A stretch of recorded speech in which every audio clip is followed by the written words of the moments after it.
Hello, K. Jolie, Crochet Basics, and this is a preview vlog, stuff I've been working on. This is lucky number 13, or unlucky number 13, however you feel about that number.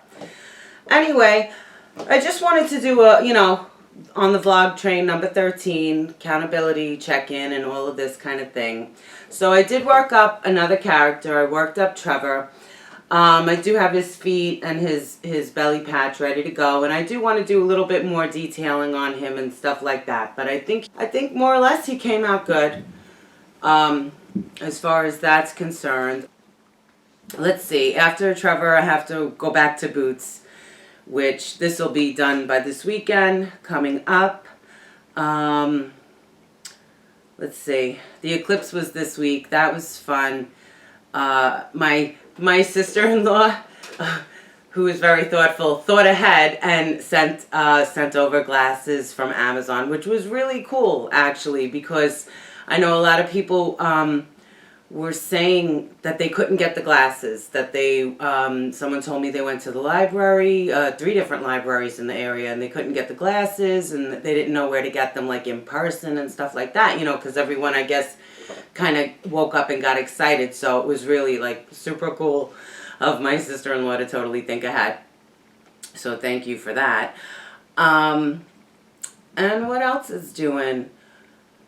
Really just working on Trevor this past week and finishing up that and getting ready to pick out colors and stuff to work another pattern up. But Boots is first, so after Trevor this weekend, then I'll get Boots going, or finish up Boots, rather, because that's just ridiculous. And, not much doing. Past couple of days have been nice weather for a change, but we're getting some rain coming again, so I'm like, ugh, with the rain. And I'm feeling a lot better. I'm still like a little post-nasal and all type of thing, but way better than what I was. I got a really nice message from a potential customer that is thinking about taking up crochet because she really liked the Kif doll and the Barry and stuff, but I really don't think it a first time pattern. I don't want to discourage anybody from learning crochet, of course, because I do enjoy it so much. But I definitely, I don't think these are first time crochet patterns and stuff like that. I think just kind of short and sweet this week. I gotta type up this pattern, sew on his legs and his belly patch, and type it all up and all the pictures and all that kind of thing, and then get on the boots and see where I'm at, I think. Silly, right? I was thinking about the One Thing, the book that I read, The One Thing. He says that he asks people this question, and it has to do with practicing and stuff like that and really honing your craft. And he was saying are you doing it to be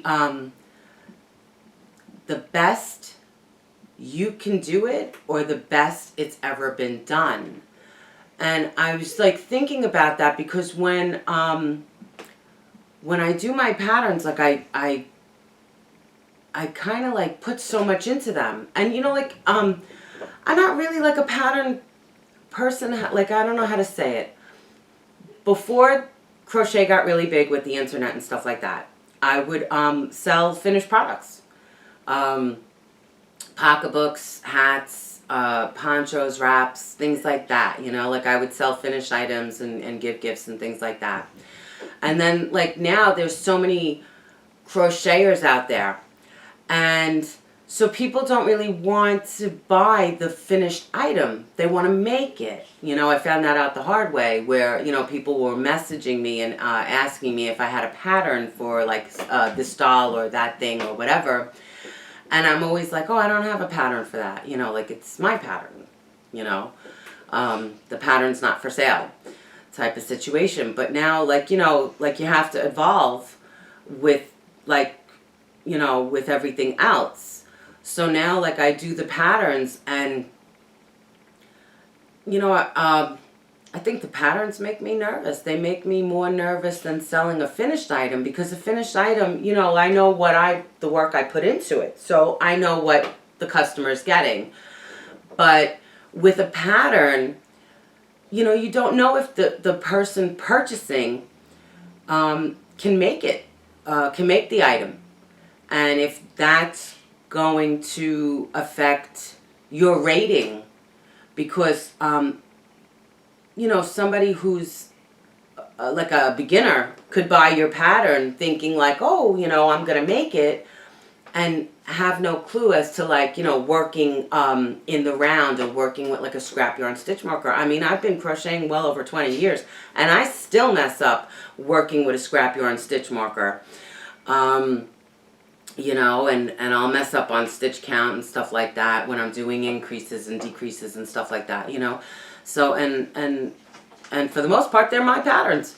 So you would think I wouldn't mess up, but, you know, you get a little distracted or whatever, or, you know, you think you got the stitch in right, or, you know, you didn't move the scrap yarn over and all of that kind of thing. And you added an extra stitch or whatever it is. You know, so I was just thinking about that, you know. And I do put a lot of effort, you know, not a brag, just like I do put a lot of effort into writing the patterns, because I want it to be the most understandable pattern somebody can work, if that makes sense. Like, I want them to understand, like, the ear is sewn this way, and you're not stuffing here, you're like, you know, you're stuffing on an angle, or whatever it is. You know, I always think that, like, you know, because I want it to be the best, even though to me it's like instructions, I want it to be like the most understandable, comprehend. Like, I want you to understand these instructions, like, you know, above and beyond, that it registers in your brain. I don't know, it's just something silly in my head that, like, I have to do it like that way. I can't leave things out of the pattern. I don't know, you know, I just I think I strive to be, like, you know, excellent, but there is no, like, 100% excellent or, like, perfect, you know, 100% perfect and stuff like that, because it's yarn, you know, and it's stuffing and it's sewing, and, you know, and I always have to remember that. But for some reason, I even though I always have to remember that, I just, you know, I have to put my all into it. It's my craft. It's my one thing. It's the one thing that brings, you know, that has been my constant for well over 20 years, since I was a teenager. So, all right, I'm going to stop my ramble right now. So with that, lucky number 13 on the vlog train. And I'm pretty proud of myself that, like, I'm still, like, you know, I didn't say, forget it, or, you know, let other things get in the way of me getting the vlog done, you know, weekly. And so thank you so much for watching, as always. Happy hooking, because it keeps you off the streets and looking super cool to all of your friends and everybody. And I hope you're having a good day or night, evening, whatever it is. And again, if you if you see my tutorials, whatever, you know, if you like my style, if you have a request, I'll see if I can accommodate. You know, if you want to see a specific pattern, I'll see if I can accommodate. So, you know, comment questions below, of course. And I think that's it. I think I said happy hooking and all that good stuff. All right. So, and keep an eye out. Trevor will be up there real soon. And I'll be back real soon. Have a super great day, night, evening, whatever you're doing. Take care now. Bye.